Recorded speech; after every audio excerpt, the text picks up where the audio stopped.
nga 24 omwezi gw'Okumu omwaka 2018 kaali kawungeezi kamasanyo agavaamu amaziga eryato eryali saabaza abadigize bwe lyebbika mu nnyanja obulamu bw'abantu abasoma 30 ne butokomoka.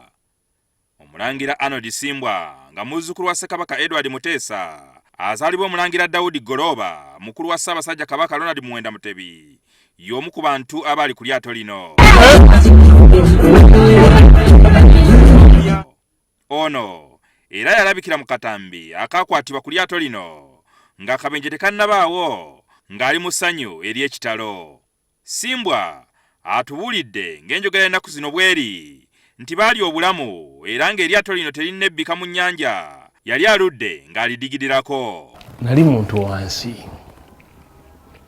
anyumirwa obulamu, so sigwe gwali gusoose era ndooza weeks bbiri before that boat cruise nali mbaddeko ku lyato eryo. Nga bwe bagamba nti akanaafa tekawulira ng'ombe. Ku olwo Ssimbwa yalina ekintu ekyali kimugamba nti togenda. Bwe twali ku beach awo ng'eryato terinajja nagambanga abantu eryato ne bwelijja nga ssaawa ziweze 9 tetulina kugenda. Buli kimu tukikoze wano, tulidde tunywedde tetwetaaga kugenda ku mazzi. Agamba nti alaba ku ntaana mu mazzi era n'asaba Katonda okumuwaayo akakisa akalala. Namugamba nga ndi mu mazzi awo nayogera ebintu bingi byonna mukama wange nimugamba nti Katonda omanyi mboneredde mpaayo chance emu ntereeze whatever I have to do. Nga ndowooza nnyo abaana bange bato singa obukulu ali 13.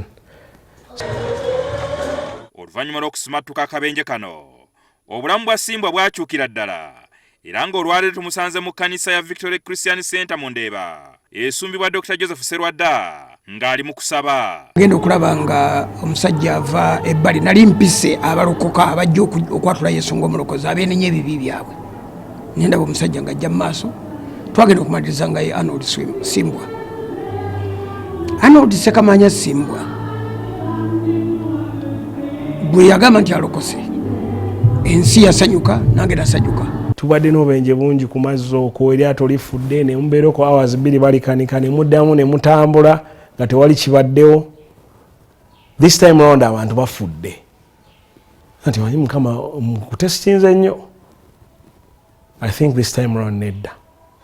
Agamba nti yasalawo okugenda mu kkanisa yali talina gwe yali agambye yadde mukyala we naye bwe yatuuka mu kkanisa omusumba Serwadda buli lwayogeranga ng'alinga amukoona ku mutima.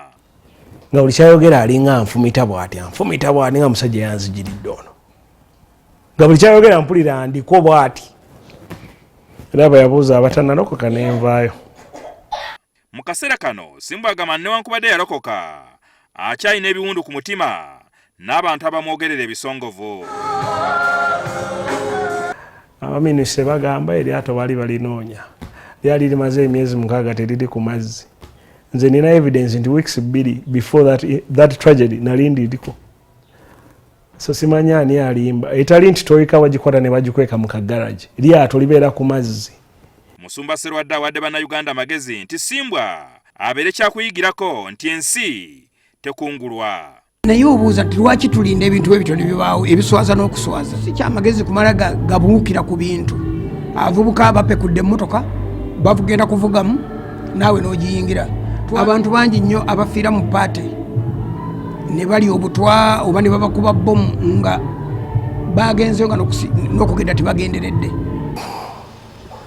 Abantu bafuna chance abasinga kyemanyi tebaalaba na jjengo.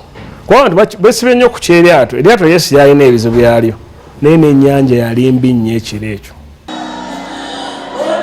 Jingo Francis, NTV ku ssaawa emu.